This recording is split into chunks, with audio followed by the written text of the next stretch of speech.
Perfeito. Primeiramente, sejam todos bem-vindos. Agradecemos aqui a presença de todos vocês.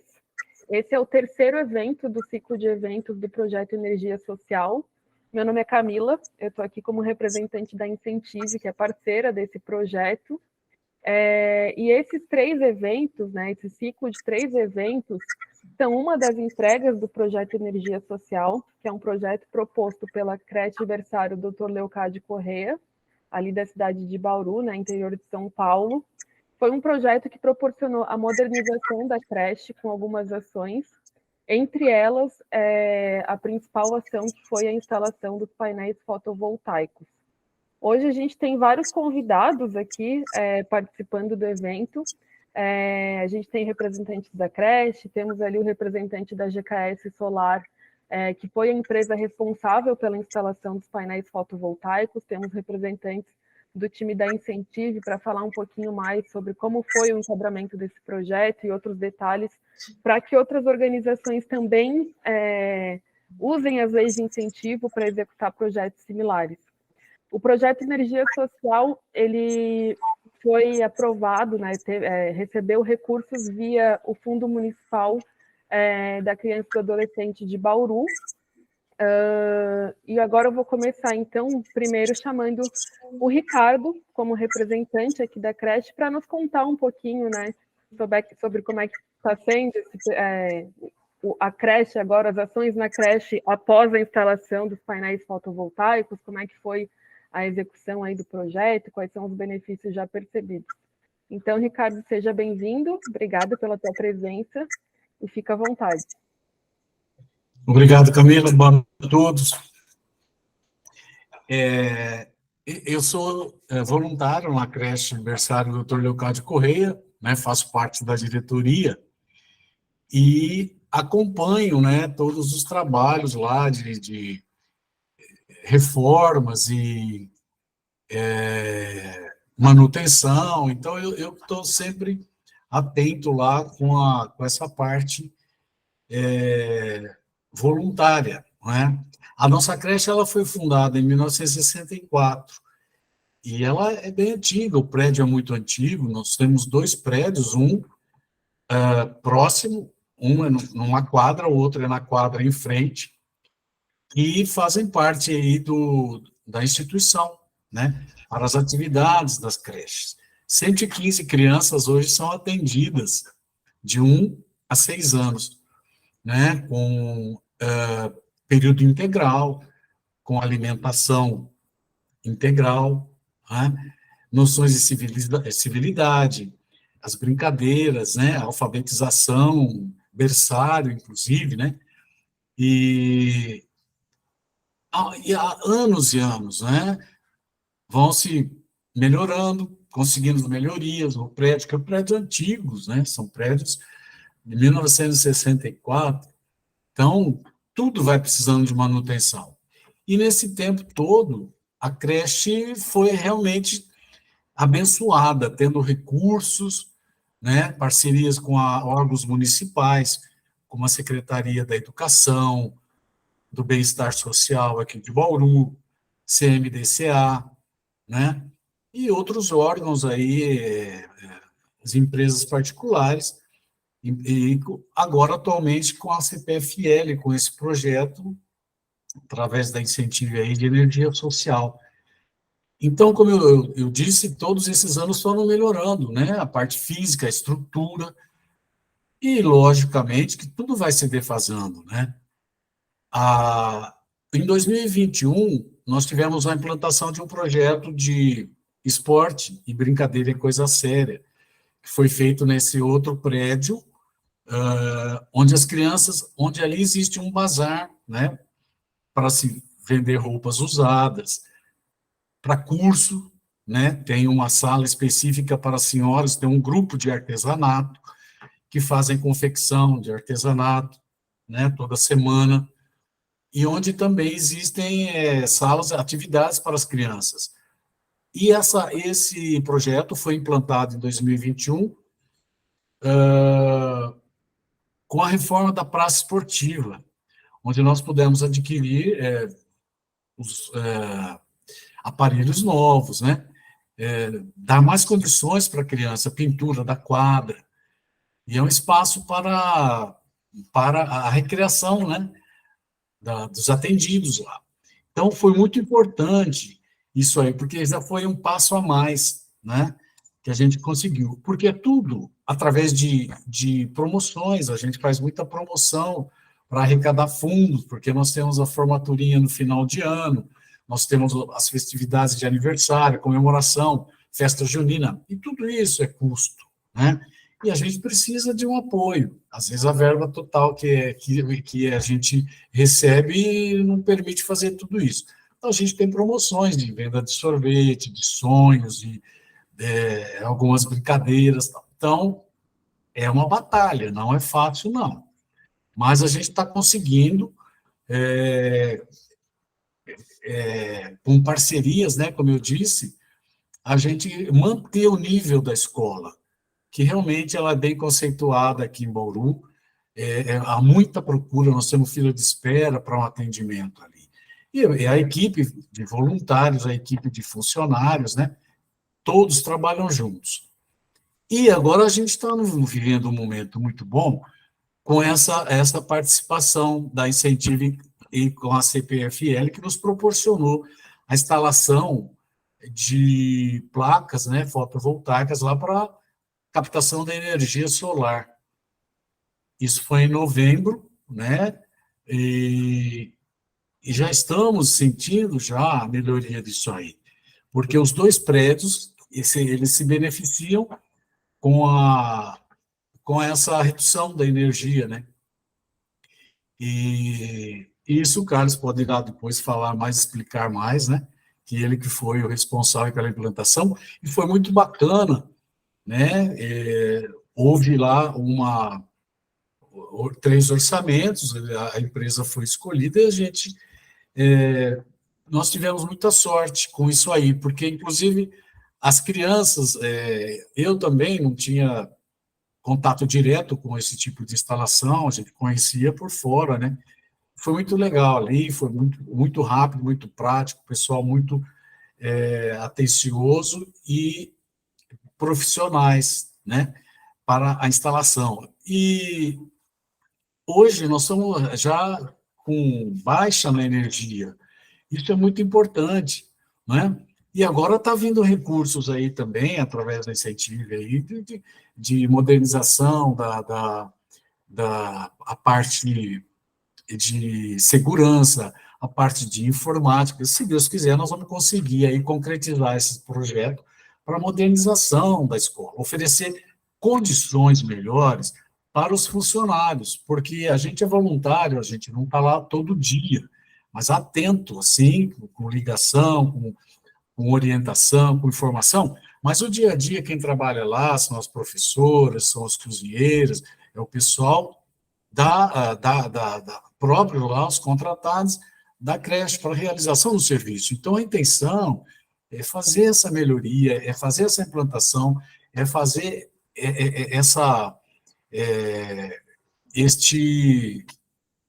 esse bom desempenho, né, melhorando a informática, melhorando a segurança, né? E melhor agora com esse incentivo aí da energia. Então, é muito, muito bom, a gente agradece aí o trabalho de todos os setores, os órgãos envolvidos, né, para que a gente possa cada vez melhor dar um atendimento lá às crianças, né, que é muito gratificante. Acho que o básico é isso, Camila. Perfeito, Ricardo, muito obrigada. Então, para complementar, eu vou convidar aqui o Carlos Eduardo, representante da GKS Solar, como eu falei anteriormente, foi a empresa responsável pela instalação dos painéis fotovoltaicos e vai complementar aqui, né, explicando direitinho como é que funciona, qual que é a economia que a creche já está tendo. Então, Carlos Eduardo, obrigada mais uma vez pela tua presença, pela tua disponibilidade, e está contigo, fica à vontade.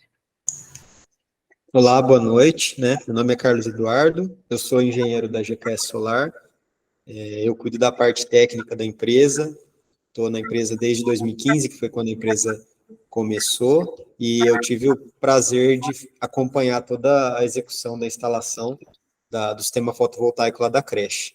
Eu vou compartilhar aqui um slidezinho para facilitar.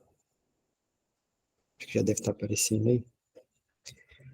Então, esse primeiro aí é só uma apresentação da empresa, né? A gente já está desde 2015 no mercado, mas a gente vem de 40 anos aí, mais de 40 anos no ramo energético. O fundador da empresa, o Silvio, trabalhou nas PFL há muito tempo, eu venho da área de projetos também, sempre nessa área energética aí. E aí tem algumas fotinhas de algumas instalações nossas, mas só uma apresentação bem breve, né?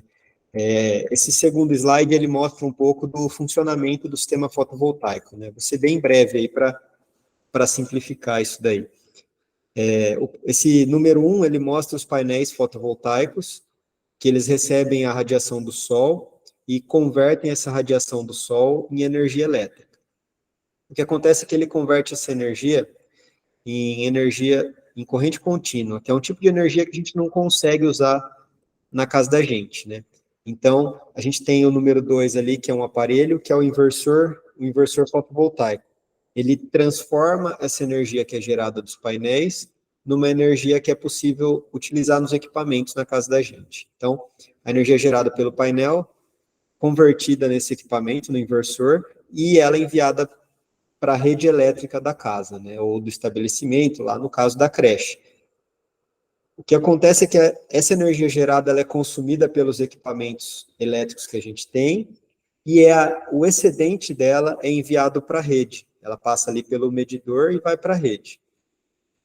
Então, essa energia ela tem sempre que ser gerada acima do consumo ali daquele momento, para enviar esse excedente para a rede, para que possa ser usado, por exemplo, à noite, ou, como é no caso da creche, parte dessa energia que é mandada para a rede, em vez dela voltar para a creche para usar à noite, ela vai para o outro prédio, até que o Ricardo comentou, que é aquele outro prédio onde tem as atividades esportivas e recreação das crianças, né? E, então, isso pode ser feito, né? Você tem essa geração de energia para uso do próprio local e exportar esse excedente de energia para 1 ou 2 ou quantos locais forem necessários, né? E aqui um pouco sobre como foi a parte da instalação lá da creche, né? Esse slide mostra o nosso primeiro contato com a creche, que foi, a gente fez uma análise do consumo de energia, né? Isso para a gente conseguir dimensionar o quanto seria necessário gerar de energia lá para a creche. Outra coisa que a gente faz nessa primeira visita é fazer uma breve análise das condições estruturais, para ver se vai comportar, de repente, um telhado com uma estrutura muito ruim ou muito velha, e aí é necessário fazer alguns ajustes. Da creche lá, apesar de ser um prédio antigo, é um prédio sólido, muito bem construído, então não houve necessidade disso. A gente avalia também a condição das instalações elétricas, se precisa ser feito algum ajuste antes da instalação. E, por último, e também tão importante quanto, a gente analisa a posição que ficam os telhados, né, que tem à disposição, e tamanho, posição, inclinação, para a gente conseguir fazer esse dimensionamento do sistema, né. Com isso, a gente gera essa imagem aí, que é um estudo de layout, né, a gente faz essa imagem para até apresentar, no caso lá para o pessoal da creche, com a disposição das placas, que a gente acha que ficaria mais interessante, sendo mais eficiente, né, e lá a proposta era instalar 36 painéis de 400 watts com 2 inversores. Isso para conseguir gerar, que aí é o que importa de verdade, né? Conseguir gerar aí em torno de 1.750 kWh por mês, né? E esse é o resultado do que a gente fez, né? A disposição ficou muito próxima do projetado, né? Com exceção daquele prédio da esquerda ali, que a gente deixou uma abertura ali no meio porque a gente já havia conversado até com o Ricardo, para que tivesse manutenção de uma caixa d'água que fica ali, não precise ser retirado as placas, né? Então, a gente trabalhou com equipamentos, todos os equipamentos que foram utilizados lá são equipamentos com, no mínimo, 10 anos de garantia, né? A gente tem os inversores lá com 10 anos de garantia, as placas têm 12 anos de garantia, então, assim, é um sistema que ele tem uma grande durabilidade, isso impacta no retorno do investimento, né? O sistema lá da creche foi ligado dia 28/11, então, de lá para cá já vem sendo constituída essa economia, né, inclusive até está sobrando um pouco lá de energia, que isso é acumulado, né, ele é acumulado como crédito para um uso posterior, você tem um tempo aí de 5 anos para usar esse crédito. Em março, a gente tem um sistema de monitoramento do sistema, né, que ele é feito via aplicativo de celular. Então, em março, a gente consegue constatar que a geração já foi superior a 2.000 kWh. A gente já havia proposto lá os 1.750, e março passou do 2.000. Mas isso é sinal de que foi dimensionado muito acima? Não. Isso acontece porque março, por exemplo, é um mês que a gente tem dias mais longos, um índice de radiação mais eficiente. Então, o sistema tende a, nos meses de verão, ter uma geração acima da média e nos meses de inverno um pouco abaixo da média, para que ao longo do ano isso fique equilibrado. Os meses onde a gente tem uma geração acima da média é constituído esse crédito, como eu falei, e ele pode ser usado ou não, né, nos meses de menos geração de energia. Com esse sistema, a economia prevista anual lá para a creche é de R$17 mil. Isso nesse primeiro ano, considerando os valores de tarifa de energia que a gente tem. Esse último mês agora, né, na verdade, isso foi na época que foi feito o estudo. Esse mês a gente teve um aumento de 5% na energia, né? Isso já é refletido nessa economia. A economia vai ser cada vez maior. Conforme for aumentando a energia, a economia vai sendo cada vez maior. Então, quando a gente trabalha com sistema fotovoltaico, né, é até estranho falar, mas para a gente sobe o custo da energia, e o investimento ele fica até melhor, na verdade, né? É até bom, porque o seu tempo de retorno ele cai conforme a gente vai tendo o acréscimo do valor da energia. E por último, esse aqui é um outro slide falando também dessa questão de economia, né? No caso da creche, como teve esse apoio, o tempo de retorno acaba não sendo esses 3 anos e 3 meses que a gente coloca aí, porque como a creche teve essa doação, né? Então, o custo para eles é zero. Então, o tempo de retorno é zero, passa a ser zero. Mas um investimento como o da creche, que foi algo em torno aí de R$60 mil, com essa economia de R$17 mil ao ano, ele é um investimento que se paga em 3 anos e 3 meses. É um tempo de payback muito baixo comparado à grande maioria dos investimentos, né? Aí a gente faz um estudo, que é o que está nesse gráfico de payback, considerando esse 5% de acréscimo da energia ao ano, que é o mínimo que se tem hoje, né? Pelos últimos anos tem sido até superior a isso. Ao longo de 20 anos, né, a gente fala da durabilidade dos equipamentos em torno de 25 a 30 anos. Então, a gente faz esse estudo de 20 anos de tempo de retorno, de valor de retorno, né? Porque é um prazo pequeno se comparado à durabilidade dos equipamentos. Então, esse investimento de R$60 mil ao longo de 20 anos, ele traz um retorno de mais de R$500 mil para a creche, né? E as vantagens disso daí é que esse dinheiro esse retorno que tem, né, passa a ser pode ser aplicado em outras coisas, né? No caso da creche lá, por exemplo, tanto a questão de deixar de gastar esses R$17 mil no ano e poder investir isso em outras áreas da creche, né, em equipamentos ou até em coisas em profissional, por exemplo, investimento, que é esse dinheiro que está deixando de ser gasto com energia. E além disso, como o sistema de lá já tem alguma sobra de energia, até no caso por exemplo, no caso de uma sala de informática, a implantação dela não vai gerar um custo de energia, né, para a creche. Isso daí é eliminado por conta da energia fotovoltaica. E passa a se ter um custo fixo de energia, né? Porque por exemplo, né, você tem lá seus R$ 1.500, por exemplo, que era mais ou menos o estudo que a gente fez da creche na época. Se você acrescenta uma sala de informática, por exemplo, esse custo vai variar, ele não é um custo fixo, né? Com o sistema fotovoltaico, você vai pagar sempre, lógico, um sistema bem dimensionado, como é o caso do que foi da creche, você passa a ter um custo fixo de energia, né? Esse custo vai ser mensalmente sempre muito parecido. Lógico que existem algumas oscilações, porque sobe a tarifa, esses 5% que eu disse, por exemplo, esse mínimo também vai subir os 5% junto. Só que 5% do mínimo um valor muito baixo, né?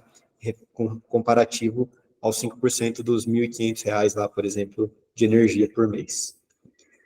Bom, acho que da parte do sistema fotovoltaico é isso. Se alguém tiver alguma dúvida, eu estou à disposição aqui também.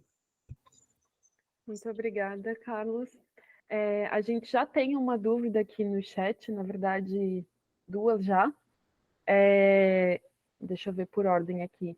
A primeira é sobre a questão da geração de energia solar. A pergunta é se varia conforme a época do ano. Sim, varia, né? Como eu disse, nos meses de verão, a gente tem dias mais longos e índices de radiação do Sol maiores, né? Chegando em julho, por exemplo, a gente tem um dia curto, né? Escurece mais cedo. Então, com esse dia mais curto, a gente tem menos horas de sol no dia. Então, isso influencia, sim, na geração de energia. E no inverno, a radiação do Sol é um pouco menor. Então, isso daí acaba fazendo com que caia a energia, né, caia a geração de energia nesses meses de inverno. Mas quando a gente dimensiona o sistema, a gente já tem que fazer um estudo pela média, né? Então, a gente, no caso lá, os 1.750 é a média. A gente gera um pouco mais nos meses de verão para compensar essa perdazinha nos outros meses, né? E um detalhe importante é que o dimensionamento do sistema a gente faz com um software que leva em consideração o histórico, né? Então, nesse histórico, a gente já tem considerado aí alguns meses de chuva, dias nublados. Então, esse histórico, ele acaba conseguindo ter uma geração bem fiel ao que a gente consegue, ao que a gente faz o dimensionamento. Perfeito. O pessoal aqui da Giral Comunicação colocou um comentáriozinho dizendo que eles instalaram em 2022 esse mesmo sistema, né? Isso impactou diretamente a sustentabilidade da organização, porque agora eles podem investir em outras áreas. Fica à vontade aí, se quiser abrir o microfone e contar um pouquinho mais. Pode ficar à vontade, senão tudo bem também. Olá, pessoal, boa noite. Então, eu vendo vocês apresentar, assim, eu fico muito feliz, inclusive, porque isso para as organizações é extremamente importante, né? A gente tinha um sonho, Carlos, Ricardo e demais, né, em ter esse sistema, porque a gente sabia o quanto iria impactar na organização, né, na economia, na questão do meio ambiente mesmo, né, por ser uma energia bem menos agressiva, na verdade limpa, né, uma energia limpa, né. Então, ano passado nós tivemos o privilégio de conseguir nossos parceiros, nossos financiadores, e também, Carlos, arcar com esse custo, e nós instalamos, da mesma forma que você acabou de apresentar, né? Não foi um financiamento, né, por banco, mas sim um parceiro que apoiou toda a instalação, e hoje a gente tem uma economia significativa, né? E como você também falou, né, que a creche, né, assim como a creche, hoje pode investir em outras áreas que a gente tanto necessita, seja de contratação de profissionais, investimento na própria melhoria da estrutura da organização. Eu fico muito feliz, né, que vocês também fizeram isso e que tantas outras organizações possam fazer isso, porque é um peso muito grande, né? A gente sabe que a energia é um custo muito alto nas nossas organizações, e a gente conseguir ter essa economia é fantástico. Parabéns. Perfeito, obrigada pelo seu depoimento. E aí, para fechar aqui, até relacionado com esse depoimento, a gente tem uma outra pergunta.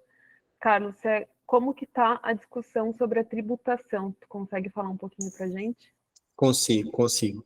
Na verdade, já hoje houve uma alteração na lei. Na verdade, antigamente, né, em acho que 2012, foi quando teve início da lei antiga, que é a resolução, até tinha anotado o número dela aqui, resolução 482. Foi a primeira resolução que criou assim, regras para a energia fotovoltaica. E agora, esse ano, a partir de janeiro, vigorou a lei, efetivamente, que é a 14.300, que é o que regulamentou o sistema fotovoltaico. As pessoas que fizeram o sistema fotovoltaico até janeiro desse ano, elas permanecem na lei antiga até 2045, que é o caso lá da creche, por exemplo. E para quem entrar daqui para frente, existe uma tributação de parte da energia gerada, né? A conta de energia, ela é composta de dois fatores, um que é a tarifa de energia e outro que é o uso do sistema de distribuição, que é a rede elétrica da concessionária. Até ano passado, não era o fotovoltaico abatia tanto a tarifa de energia quanto esse sistema de distribuição. A partir desse ano, esse sistema de distribuição começa a ser cobrado em partes, né? Esse ano 15%, ano que vem 30%, depois 45% e assim gradativamente. Mas isso daí ainda não torna inviável a implantação do sistema. Hoje, em média, os estudos que a gente faz, né, esse tempo de retorno, que no caso da creche, por exemplo, eu falei que seria algo em torno de 3 anos e 3 meses, com essa mudança da lei, isso aí aumenta coisa de 4, 5 meses, sai de 3 anos e 3 meses para 3 anos e 8 meses, por exemplo. Então, teve uma perda, sim, nesse payback, mas é muito pouco expressiva, né? Até porque parte dessa energia, como eu falei, já está sendo gerada e existe um alto consumo, ela já é consumida instantaneamente. E essa energia, que é, num caso, por exemplo, no caso da creche, que a grande parte da energia de lá é consumida durante o dia, esse fator de simultaneidade, que é de alto consumo, ele faz com que seja abatido boa parte da energia sem custo algum. Então, resumindo, essa parte de tributação já está definida, né? Essa lei já está em vigor, não está nem mais sendo discutida, né? Mas ela não inviabilizou, ela mudou um pouco, ela trouxe essa parte do imposto que eu falei, mas tem uma parte de disponibilidade de energia que era cobrada, que agora não está sendo da mesma maneira. Então, ela tirou de um lado, mas ganhou do outro, ficou praticamente na mesma situação, não mudou muita coisa, não. Obrigada. A gente acabou de chegar mais uma pergunta aqui, e aí eu vou fechar a participação do Carlos com essa pergunta para a gente conseguir seguir aqui no cronograma. A pergunta, Carlos, é se eu consigo vender essa energia excedente no Mercado Livre. Não consegue. Essa energia que existe para grandes produtores, mas isso para usinas, são produtores muito grandes mesmo, é essa possibilidade. Mas isso é um outro padrão, né? Para consumidores de pequeno porte, seja até 400, 500 placas, que são sistemas já relativamente grandes, não é possível, né? A energia ela só é acumulada como crédito para ser usada em um outro momento, ou ela pode ser, né, mensalmente aí exportada para outras unidades, como eu falei lá no caso onde tem a parte, outro prédio que tem as atividades de esportes e recreação lá da creche. Maravilha. Então, para seguir aqui no cronograma, primeiro, obrigada, Carlos, de novo aí por toda a tua explicação, toda a tua disponibilidade. Se tiverem mais perguntas sobre essa questão ali, né, dos painéis, do funcionamento, etc., de energia solar, vocês podem mandar aqui no chat, eu vou registrar e depois a gente passa para o Carlos para a gente tentar conseguir enviar para vocês essas respostas também. Agora, seguindo aqui, eu vou chamar as representantes da Incentive para contarem para a gente melhor como é que foi o processo de enquadramento desse projeto numa lei de incentivo, como que é possível enquadrar projetos similares em fundos e também falar um pouquinho ali sobre a nota do Conanda, desdobramentos sobre a chancela e etc. Então, vou convidar a Giza e a Maris.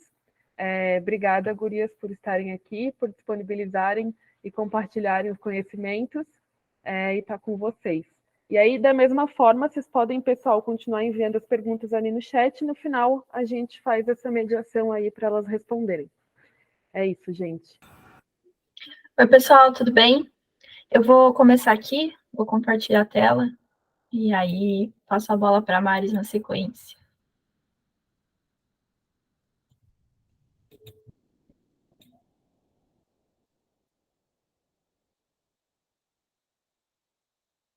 Pronto, você já vê minha tela, né?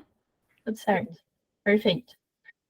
Bom, vou contar um pouquinho para vocês como foi o processo para enquadrar esse projeto em lei de incentivo fiscal, junto com a creche. E para começar essa história, né, tenho que contextualizar um pouquinho. Eu faço parte aqui na Incentive de uma área chamada inovação social, que é a área que falei no encontro passado, né, da nossa série aqui de encontros, é a área que pega ideias e projetos que os nossos parceiros têm e coloca no papel, para que depois a gente capte recursos e essas ideias saiam de fato do papel, se tornem realidade. Mas nós somos a área que enquadra e aprova os projetos em leis de incentivo fiscal, a área de inovação social aqui dentro da Incentivo. Mas para chegar nessa etapa, né, de elaboração, a gente tem outras etapas antes e depois para que um projeto como esse venha acontecer. Uma das etapas anteriores é o diagnóstico para uso de leis de incentivo fiscal, que é executado parte pela área de inovação social e parte pela área de mapa das leis, que está aqui representado pela Ana e pela Pietra, estão aqui nos prestigiando também. E esse diagnóstico para uso de lei de incentivo, ele consiste basicamente em analisar os documentos de uma instituição que deseja usar a lei de incentivo, ser proponente, ter seus projetos, e a gente analisa também uma ideia de projeto. Então, a gente analisa a documentação para saber se aquela instituição pode ou não usar a lei de incentivo e quais leis de incentivo dentro do recorte geográfico dela ela pode utilizar. E a gente analisa também uma ideia de projeto. Eu tenho uma ideia de fazer oficinas culturais. Será que isso cabe em lei de incentivo? Eu gostaria de escrever um livro. Será que isso cabe? Gostaria de fazer uma corrida na minha cidade. Será que dá ou não em lei de incentivo? Então, a gente faz essas duas análises dentro dessa entrega diagnóstico. Depois que a gente realiza esse diagnóstico, sabe se essa instituição pode ou não propor projeto na lei, e se a ideia de projeto que ela tem cabe ou não numa lei de incentivo, a gente parte, então, para a etapa de elaboração, que é pegar essa ideia e transformar num projeto incentivado, que exige várias etapas. Texto, orçamento, cronograma, tem que estar de acordo com o que a legislação deixa ou não financiar via lei de incentivo, regras de acessibilidade, democratização de acesso, entre várias outras, né? Toda uma burocracia ali necessária envolvida nesse processo de elaboração. E a gente acompanha esses projetos até eles serem aprovados na lei de incentivo. E a aprovação de um projeto em lei de incentivo significa o quê? Que aquela instituição tem autorização para captar recursos de impostos com empresas e pessoas físicas também, né? Então, a gente também faz essa terceira etapa, que é a captação de recursos aqui na Incentive. E aí a gente tem outras áreas que não é inovação social, né, envolvidas nesse processo de captação de recursos. E eu trago isso aqui, esse contexto para vocês, para a gente ter uma ideia de todas as etapas que aconteceram junto com a creche Dr. Leocádio Correia, para que esse projeto que a gente está conversando aqui hoje pudesse vir a acontecer. E outros aí que a gente já fez juntos também. Então, a Incentive atua nessas 3 macroetapas, né, que envolvem vários pequenos processos e atividades dentro delas, com vários times aí envolvidos. E aí, o que a gente, disso tudo, né, que a Incentive faz, o que a gente já construiu com a creche Dr. Leocádio Correia, nosso parceiro aí já de alguns anos, nessa jornada de lei de incentivo. Então, a gente realizou e atualiza praticamente a cada ano o diagnóstico de oportunidade, né, analisando leis de incentivo novas que a gente pode vir a utilizar junto com a instituição. E aí, a gente, depois, né, desse diagnóstico que vai sendo atualizado ano a ano, a gente também já realizou a elaboração e a captação de recursos para o projeto Esporte Brincadeira Coisa Séria, que o Ricardo citou, né?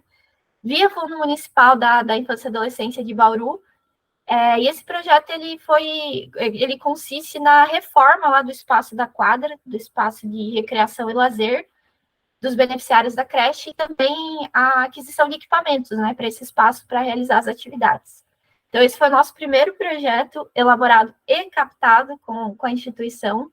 A gente ficou bem feliz quando ele foi finalizado e que gerou aí esses outros projetos. A gente foi fortalecendo a parceria, fez esse primeiro projeto, foi fortalecendo para construir outros projetos.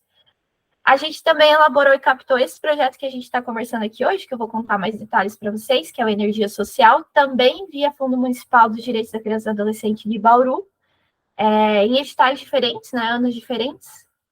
E a gente fez também, aí só a elaboração, por enquanto, porque está em captação, o projeto Tecnologia em Ação. Esse a gente elaborou e aprovou no CONDECA, que é o Conselho Estadual dos Direitos da Criança e Adolescente, que tem também um fundo que permite aí a aprovação de projetos.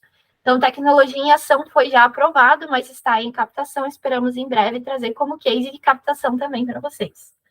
Então, a gente tem essa parceria estabelecida com a instituição, com a creche. E aí, sobre o projeto Energia Social, que é o que a gente veio conversar um pouco com mais detalhes aqui hoje, né? Quando a gente foi construir esse projeto, um dos primeiros passos foi mapear as necessidades da instituição, da creche, né? O que a creche estava mais precisando naquele momento. A gente já tinha feito o projeto lá da reforma e dos equipamentos em relação à quadra, e o que mais era a necessidade da instituição naquele momento. E aí eu trago aqui para vocês o texto exatamente como a gente escreveu no projeto, para que quem aí quer elaborar ou já elabora o projeto em lei de incentivo tenha uma ideia de como a gente argumentou, né, em favor desse projeto. E a gente fez um levantamento de várias necessidades da instituição que envolviam a melhoria, aprimorar o espaço físico da instituição, para que o atendimento para as crianças fosse cada vez melhor, e também algumas necessidades de equipamentos, aquisição e instalação de equipamentos, né? Então, a gente construiu esse projeto, analisando essas necessidades da creche, nessa perspectiva de modernizar e equipar a instituição para que o atendimento às crianças ficasse cada vez melhor, né? Então, a gente trouxe toda a argumentação do projeto em cima disso, modernização e equipagem da instituição, do espaço físico, né? Aí, claro que o objetivo geral escrito no projeto, ele fica um pouquinho maior, como vocês estão vendo, um pouquinho mais longo, mas não vou nem ler para vocês, fica aqui, depois acho que a gente vai também disponibilizar esse conteúdo no YouTube, vocês vão poder resgatar e a gente pode até enviar a apresentação aí para quem se inscreveu, né, se cadastrou ali para o evento. Beleza, objetivo geral, uma frase um pouco longa, mas resumida em uma frase, modernizar e equipar. E os objetivos específicos, eles sim têm que falar detalhadamente o que vai ter, o que não vai ter no projeto. E aí eu trouxe aqui, mas vocês não se preocupem, a gente não vai ler tudo, eu vou resumir para vocês o que estava contemplado nesse projeto. Eu comentei com vocês que o primeiro passo foi fazer um levantamento das necessidades da instituição, e a partir desse levantamento a gente fez um filtro também, o que fazia sentido estar nesse projeto, e o que no nosso entendimento seria um novo projeto. Inclusive, o projeto Tecnologia em Ação, que prevê uma sala de informática e aprimorar, enfim, as questões de trabalho virtual na creche, a gente levantou como uma necessidade quando a gente escreveu Energia Social, mas definiu que esse seria um outro projeto à parte, né, separado. Mas dentro da Energia Social, o que a gente conseguiu aprovar, então, e como a gente argumentou para essa aprovação? Primeiro, o sistema fotovoltaico, né, a aquisição e instalação desse sistema para geração de energia solar, gerando toda essa economia para a instituição, para que a instituição utilize esse recurso em outras demandas, aí que o Ricardo citou algumas das demandas que a instituição tem, né? Além da instalação, da aquisição e instalação desse sistema, a gente previu também a série de 3 encontros, que é justamente esse encontro que a gente está fazendo aqui, é o terceiro, último dessa série de encontros. Só que quando a gente aprovou o projeto, a gente previa 3 encontros, a princípio presencial, e aí a gente acabou optando pelo online justamente para mais pessoas poderem participar de outros lugares do Brasil também, conhecer o trabalho da creche, outros lugares do estado de São Paulo e por aí vai. E esses 3 encontros, eles têm como objetivo falar um pouco sobre o que é a energia fotovoltaica, energia solar, a importância, né, disso, ou seja, conscientizar as pessoas sobre esse tema e contar também como foi o processo de elaboração e enquadramento desse projeto, para que outras instituições se inspirem e façam projetos aí nessa linha também. Além disso, a gente também previu nesse projeto adquirir e instalar um sistema de vigilância para a instituição, né, para apoiar ali no atendimento das crianças e também na questão de segurança patrimonial também, né. E aí a gente até entra em detalhes aqui no objetivo específico de quais seriam os equipamentos, câmeras, monitor e por aí vai. Isso também é uma melhoria de infraestrutura, né, e equipamentos, então vocês veem que está na mesma linha aí do projeto. A gente previu também a aquisição de um sistema de som, incluindo caixas, cabos e um notebook, para realizar as atividades com as crianças, com as famílias, com os colaboradores, com a comunidade do entorno, enfim, todas as atividades que a creche costuma realizar com a sua comunidade. Além desse sistema de som, que também, né, diz respeito a equipamento, a gente previu outros 2 objetivos, os 2 últimos, que dizem respeito a aprimorar, além dos equipamentos, né, que a instituição utiliza, aprimorar a comunicação da instituição, que é a aquisição de um material fotográfico semiprofissional e serviço para aprimorar e fazer a manutenção do site da instituição, que são 2 objetivos que visam aprimorar a comunicação, principalmente comunicação online, da creche, da instituição, com as pessoas interessadas, não só com a comunidade do entorno, que está ali no dia a dia fisicamente, muitas vezes, né, presencialmente, mas principalmente com pessoas e instituições, pessoas, parceiros que muitas vezes não estão ali presencialmente para poder acompanhar o trabalho que a creche está fazendo. Então, a gente previu essas melhorias na comunicação. E de onde partiu essa necessidade, né? A gente vem conversando há algum tempo nessa parceria com a creche do Dr. Leocádio Correia e pensando, a instituição tem feito projetos incríveis, já há muito mais tempo do que a Incentiva Parceira, inclusive, né? Faz ações incríveis, faz um trabalho reconhecido.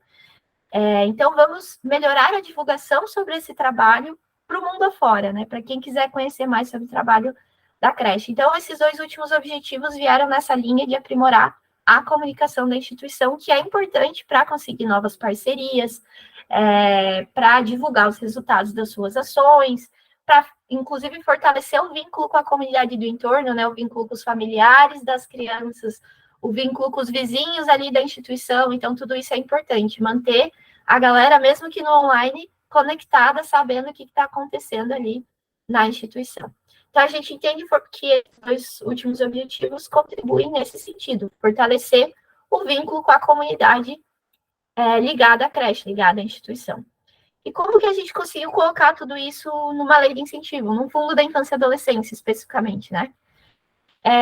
Talvez alguns de vocês aqui já saibam que os fundos da infância e adolescência, eles são regulamentados e regidos pelos municípios e pelos estados. Então, alguns municípios e alguns estados, não todos ainda, possuem esses fundos da infância e adolescência ativos. E esses fundos, eles permitem, né, a captação de recursos para projetos que, como o próprio nome diz, beneficiem direta ou indiretamente crianças e adolescentes. Então, a temática de projetos nesse tipo de fundo, ela até um pouco ampla, assim, cada edital, em cada cidade, em cada estado, tem as suas regrinhas e temas que são aceitos. Mas costumam ser temas bem amplos, desde que o beneficiário direto ou indireto sejam crianças e adolescentes. Essa é a regra dos fundos da infância e adolescência. E aí, quando a gente, inclusive a Conceição nos mandou o edital do Fundo de Bauru, de 2021, a gente foi olhar o que estava previsto nesse edital. E quando a gente levantou as necessidades da creche, da instituição, a gente viu que dentro do edital de 2021, a gente encaixaria esse projeto na diretriz 10, que diz respeito à adequação do espaço físico. Então, levantadas as necessidades da instituição, a equipe aqui de inovação social partiu para estudar de forma aprofundada o edital, a fonte de recursos que a gente queria acessar. E esse é um passo super importante para quem elabora projetos incentivados em editais, enfim, várias fontes de recurso. E a gente entendeu que essa diretriz que trata sobre aprimorar instalações físicas era exatamente a diretriz onde o nosso projeto se encaixaria. Eu trago aqui ainda os detalhes, né, subdiretrizes do edital, também não vou ler esse textão para vocês, mas só para vocês terem uma ideia de como a gente entendeu que o nosso projeto se encaixaria. E aí é importante a gente lembrar aqui que cada fundo, em cada cidade, em cada estado, vai ter as suas regrinhas. Então, vai ter as suas diretrizes, às vezes se chama eixo, não diretrizes, temas e por aí vai, onde quem for elaborar um projeto nessa linha, né, sistema fotovoltaico, precisa encontrar se o edital, se a chamada, enfim, o chamamento, prevê esse tipo de projeto, de aprimorar espaços físicos da instituição para aprimorar, então, o atendimento. Foi assim que a gente analisou esse edital de Bauru para encaixar esse projeto. E aí eu trouxe aqui para passar brevemente para vocês, para não, já estou ultrapassando o meu tempo, estou cronometrando aqui, já vi que eu estou quase ultrapassando, que esse ano a gente vai ter novamente o edital do CONDECA, que é o Conselho Estadual dos Direitos da Criança e Adolescente. Esse edital ele sai a cada 2 anos, em anos não eleitorais, né? Então a gente vai ter edital esse ano, já estamos ansiosos aí, pensando talvez novos projetos para creche, vamos ver aí, né? Como é que vai se desdobrar essa parceria. E aí eu trago um resuminho aí para quem for do estado de São Paulo, claro, né? Só para instituições sediadas no estado de São Paulo, mas para quem quiser propor projetos. Esse proponente tem que ser instituições sem fins econômicos, né? E tem que ser credenciada no CMDCA da sua cidade, o Conselho Municipal dos Direitos da Criança e Adolescente da sua cidade. Por exemplo, a creche Dr. Leocádio Correia é credenciada no CMDCA Bauru. Logo, a creche pode propor projetos junto ao Conselho e ao Fundo Estadual, né? Então, essa regra precisa ser cumprida. Os projetos têm que ter foco em criança e adolescente, pode ser benefício direto ou indireto, tá, gente? E os projetos ali, depois de aprovados, têm até 24 meses para captar recursos, por isso que a gente está ali com projetos de tecnologia em ação e captação ainda. E o edital do CONDECA, assim como esse de Bauru, eu mostrei para vocês ali a diretriz, adequação do espaço físico, o edital do CONDECA também tem eixos temáticos pré-definidos, tá? Então, vão ter lá que temas são aceitos e costumam ser vários temas e bem amplos, educação, saúde, geração de renda, combate à violência infantil, entre vários eixos temáticos que são pré-definidos no edital. Então, quem for do estado de São Paulo, fica de olho que esse edital está para sair. Quem não for do estado de São Paulo, dá uma procurada também no seu estado, na sua cidade. Se tiver Fundo da Infância e Adolescência ativo, provavelmente tem um edital, algo do tipo aí para aprovar projetos. Trago até aqui os eixos temáticos do CONDECA, mas, enfim, só para vocês saberem o quão amplo é. E aí, vou convidar vocês também para seguir ali as redes sociais da Incentive, para saber mais informações sobre os projetos que a gente trabalha, além desse com a creche Dr. Leocádio Correia, tem vários outros de cultura, esporte, educação e várias outras temáticas. Convido também quem quiser mandar dúvidas, deixar aqui no chat, depois manda por e-mail também, a gente disponibiliza o e-mail, a gente troca mais ideia, porque o tempo aqui é curtíssimo. E aí eu convido agora a Maris para falar um pouquinho sobre o processo de chancela, que é super pertinente aí para quem quer ter projeto em fundos da infância e adolescência, e afeta o Brasil inteiro, para quem é de São Paulo, de qualquer lugar. Olá, então, meu nome é Maris, quero primeiro dar boa noite a todos e a todas aqui. É muito bom estar aqui participando desse momento de troca, né, e contribuir de alguma forma para essa temática aí da chancela de projetos tão importante, né, a exemplo do projeto que a gente está tratando aqui, né. O que é a chancela, né? A chancela, ela nada mais é que uma autorização de captação de recursos aos fundos, realizada por meio das OSCs, que são os proponentes, né, as instituições proponentes, destinada ao financiamento de projetos aprovados pelos conselhos. Eu gosto sempre de contextualizar um pouquinho, até para a gente poder entender depois, lá no momento de falar da ação, né, da ação civil pública em relação à chancela. Eu acho que é interessante falar que o fundo, né, da criança e do adolescente, ele é previsto numa lei federal, né, o Estatuto da Criança e do Adolescente, ele dispõe que estados e municípios devem se estruturar em relação aos seus conselhos, por conseguinte, a criação dos seus fundos, né, e só que como a Giza já tinha comentado, né, anteriormente, o estatuto ele é federal, mas a lei que vai criar esses fundos, né, é de acordo com a esfera correspondente, né, seja municipal ou seja estadual. Então, ele tem que ser criado por lei, né, na sua respectiva esfera. Obrigatoriamente, ele tem que estar vinculado a um conselho de direitos, e nesse conselho ele vai ter a figura ali do gestor. Esse gestor, ele é nomeado pelo chefe do executivo, né, então, logo ele é um servidor público, ele que vai ser o responsável ali pela gestão desses recursos, Ele deve possuir um cadastro, né, no CNPJ, Cadastro Nacional de Pessoas Jurídicas, conta bancária específica, exclusiva, isso é importante, é uma coisa que sempre causa muito... acho que pelo desconhecimento mesmo, causa muita polêmica, né, em relação, às vezes, à chancela, né, então tem que ser uma conta bancária específica, exclusiva, em instituição pública, e própria do fundo, né, no nome do fundo, e possuir, por conseguinte, um cadastro regular lá no Ministério dos Direitos Humanos, atualmente é o Ministério dos Direitos Humanos. Então, o conselho, ele delibera, ele autoriza esses proponentes a realizar essa captação, mas acho que até se tu puderes passar ali o slide, Giza, ele deve ser chancelado pelo conselho, mas se o conselho entender que esse é o melhor mecanismo, né, de captação. Então, qualquer conselho pode chancelar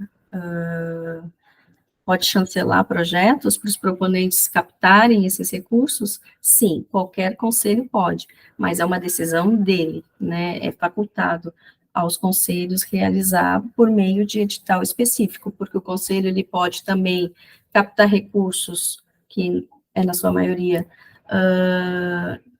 para os fundos, né, para depois lançar um edital para que o projeto seja financiado através desses recursos que já estão disponíveis no fundo, ou então entender que a melhor forma é que o proponente possa realizar essa captação, mas lembrando que os projetos aqui não é escolhido, não é decidido por ninguém que não seja ali o próprio conselho, né, é feito a partir de um diagnóstico, para se entender ali a situação local, quais as necessidades do município, do estado, isso é uma decisão do conselho, o terceiro, o doador, no caso, ele não tem participação nenhuma na escolha deste projeto, ele só vai fazer a escolha depois, no projeto que ele deseja incentivar, deseja doar, né, o seu recurso. Pode passar, Gisele. Então, qual a origem desses recursos? A captação ela é realizada através de doações incentivadas, né, decorrentes ali da renúncia fiscal da União, permitindo que pessoas físicas e jurídicas destinem parte do seu imposto de renda para projetos aprovados pelos conselhos, né, a pessoa física, ela pode doar até 6% do seu imposto de renda e a pessoa jurídica, 1%. Pode passar, Gisele. E a fundamentação legal, estou tentando dar uma acelerada aqui, tá? Desculpa. Às vezes dá uma enroscada aqui na linguagem. A chancela tem fundamentação legal? Sim, ela tem. Ela foi regulamentada pelos artigos 12 e 13, né, da Resolução 137 do CONANDA, isso em 2010. E ela é uma norma federal orientadora, mas ela é federal. Então, às vezes se tem uma confusão também em relação a ser um imposto federal no município, né? Mas é como foi dito lá no início. O imposto é federal, quem determinou, quem dispôs sobre a criação desses conselhos e fundos foi uma lei federal, que é o estatuto, mas ele precisa se operacionalizar dentro de uma lei federal, de uma lei municipal ou estadual. Pode passar, Gilson. E aqui daí tem a questão da nulidade, né? A nulidade dos artigos 12 e 13. No ano de 2010, o Ministério Público Federal, ele ajuizou uma ação, né, contra a União, né, do CONANDA, no caso, Conselho Nacional do Direito da Criança e Adolescente, sob a alegação de que a chancela, ela viola os princípios de legalidade, devendo ser prevista numa lei federal, no caso, o Estatuto da Criança e do Adolescente, né. Em 2022, só para atualizar aqui, em 2022, então, o Ministério Público, ele pediu um cumprimento provisório da sentença favorável que eles tiveram, né, essa sentença, essa ação, ela acontece desde 2010, mas só agora, em 2022, a gente teve esse pedido, e eles podiam fazer isso, né, pedir o cumprimento provisório da sentença, porque ainda está em sede de recurso, né, não foi transitado e julgado ainda, mas ele ainda vai, né, para o STF, mas, então, com esse pedido, por isso é que a gente, ao entrar lá no site do CONANDA, a gente vê a notificação de que hoje o artigo 12.13, que permite, né, essa captação pelos proponentes, né, captação de recursos, ela se tornou nula. Falta apreciar, claro, né, o STF ainda vai apreciar, está em sede de recurso, mas isso é a situação, essa é a situação atual, né. Só que, paralelo a isso, nós temos um projeto de lei tramitando que já está no Senado, já saiu, né,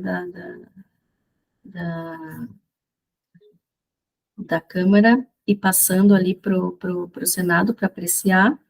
Ele foi apresentado pelo Eduardo Barbosa, né, do PSDB, propondo, no caso, a inclusão da chancela no Estatuto da Criança e do Adolescente, e aí não há de se falar mais em nulidade. Na realidade, é uma questão só técnica ali, né, mas eu acho que é interessante a gente pensar que quando essa ação foi proposta, lá em 2010, nós não tínhamos leis que tratassem sobre as regras, né, as regras dessa forma, desse importante mecanismo, né, de captação. Tanto que se falava até em lei de licitações, não se tinha, realmente era uma oba-oba, para se dizer assim, em relação à captação, a destinação, a própria determinação de se ter uma conta bancária segura, né, então, na época não se tinha, hoje sim, então, hoje a ação, ela não faz muito sentido, mas claro, ela está correndo, né, mas paralelo a isso, nós temos também esse projeto de lei, que já vai ser apreciado aí pelo Senado, e a gente espera que seja realmente aprovada e sancionada, e aí a ação, ela acaba perdendo seu objeto, né, então resolvemos essa situação, mas cabe lembrar que temos diversos conselhos hoje lançando editais, continuando a utilizar a chancela, né, aqui em Santa Catarina, Joinville, se utiliza, né, da chancela eu agora não sei dizer se é só com a chancela que eles trabalham, mas Joinville e o Conselho Estadual também aqui de Santa Catarina, no ano passado, editou uma resolução onde inclui a chancela na sua legislação, porque também acredita que não faz sentido, né, não podemos utilizar esse importante mecanismo de fomento, né, de promoção às ações e execução de políticas públicas, né. Eu não sei se eu consegui ser clara, porque eu tentei correr com o tempo aqui, que eu vi que já tinha passado das 7 horas, mas se alguém tiver alguma dúvida, eu estou à disposição. Perfeito, Mari Vigível, obrigada. Naturalmente, a gente vai esticar aqui uns minutinhos, então quem precisar sair, fica à vontade, a gente tem algumas perguntas aqui. Para Mari, qual que é a diferença entre um fundo com chancela e um fundo sem chancela? O fundo sem chancela, ele realiza a captação através, né, das pessoas físicas e jurídicas, só que, para eu explicar assim de uma forma mais simples, ele capta esses recursos, e esses recursos, eles entram no complemento orçamentário do município, no caso, pegando aqui um fundo municipal. Depois, eles vão deliberar as necessidades do município e vão lançar um edital para utilizar esses recursos que já estão disponíveis no fundo. Então, eles determinam quais são as diretrizes dos projetos, eles determinam o valor limite, né, tem um teto limite ali para cada projeto, e depois vai ser firmado um termo de colaboração com esses projetos selecionados, com os proponentes, né, dos projetos selecionados. No caso da chancela, não, a chancela, a captação é feita depois. Eles lançam um edital, o fundo lança, o conselho lança o edital, e aí o proponente ele vai ter uma autorização para captar recursos para a execução desse projeto. Perfeito. E aí uma outra pergunta aqui que é bem curtinha, Maris, é se o Condeca tem chancela e se o CMDCA Bauru também tem chancela. Eu não entendi, desculpa, Camila. Se o edital do Condeca, ele tem chancela e se o CMDCA Bauru tem chancela. Tem. O Condeca, sim. Eu só não sei, acho que a Giza pode responder melhor sobre o edital do Condeca, que está para sair, não saiu ainda, né, Giza? Não saiu ainda, com toda essa questão, né, que está rolando, a chancela pode, não sabemos como virá o do Condeca, mas historicamente tem o de Bauru também, historicamente Sim. Permite, então, que as empresas, por ter chancela, né, que as empresas escolham ali os projetos que elas querem apoiar. Perfeito, Gurias. E aí tem mais uma pergunta aqui no chat ainda sobre essa questão da chancela, que algumas organizações falam em medo de possível devolução dos recursos caso a chancela realmente seja derrubada. Aí existe alguma possibilidade nesse sentido? Olha, a gente também precisa pensar em direito adquirido, né? No momento em que se lançou esse edital e se teve essa autorização de captação, né? Pode ser que aconteça, pode acontecer isso sim, mas, particularmente falando, eu acredito que não venha a ser possível disso acontecer. Uma vez que o processo ele ainda não transitou em julgado, e temos também essa possibilidade do projeto de lei ser aprovado em breve, né? Mas aí tem uma questão jurídica também por trás que a gente precisa, no caso, se acontecer, levar em consideração, né? Daí tem que se analisar em que momento que isso aconteceu, as previsões legais, enfim. Tá ótimo. E aí, para a gente encerrar, uma última pergunta, Giza. Na verdade, são 3 perguntas. Quanto tempo leva para a elaboração de um projeto como esse, do Energia Social? Que tipo de instituição pode solicitar essa elaboração e como essa instituição pode solicitar essa elaboração? Boa, 3 em 1, gostei. O tempo para elaborar um projeto varia bastante, assim. Se a instituição já tiver uma ideia muito clara do que ela quer, ela vai trazer essa ideia já bem estruturada. E quando a gente fala ideia bem estruturada, objetivos, uma V1 de um orçamento ali, né, semi-pronto, já sabe mais ou menos quanto vai custar e tal. A gente leva até 60 dias, assim, para colocar nos modelinhos da lei, digamos assim, né? Mas, normalmente, as instituições vêm com ideias a construir, para a gente co-construir, né? Co-criar. Então, a gente costuma levar 90 dias, às vezes um pouco mais, varia da complexidade do projeto. A gente já fez projeto de museu que levou bem mais tempo que isso, vocês devem imaginar aí o porquê, a complexidade, né? Então, varia um pouquinho. Quanto mais madura a ideia chegar, né, mais estruturada chegar, mais rápido é para enquadrar na lei. E a gente tem sazonalidade, né? Cada lei tem o seu período ali. Então, tem uma lei aqui que a gente quer muito fazer um projeto e vai fechar em 30 dias. A gente faz o que for possível e o impossível até às vezes para em 30 dias submeter o projeto. Então, varia, assim, a gente pode ter alguns períodos bem variáveis. as leis de incentivo, cada uma tem a sua regrinha de quais instituições podem propor, né? No caso dos fundos da infância e adolescência, a gente conversou, são instituições sem fins lucrativos.